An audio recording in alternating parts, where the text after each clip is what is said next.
Nothing in this book hasn't happened. It just happened to other people and happened far away. And so my only intention was to create an environment where you could no longer say, well, this is all the way over there and will never affect me. American War is the story of the Second American Civil War, which takes place about 50 years from now.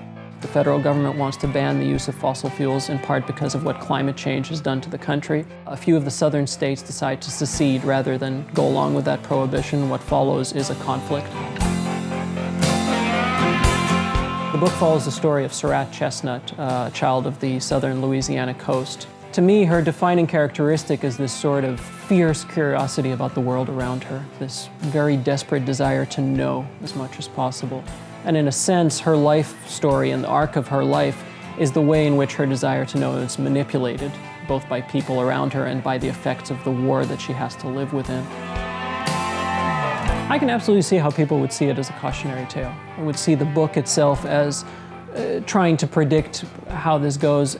The descent into strife and the descent into the kind of injustices that we see during war is not something to which people in this part of the world are immune. My intention was to say, if this was happening here, you would become damaged the same way, you would become vengeful the same way.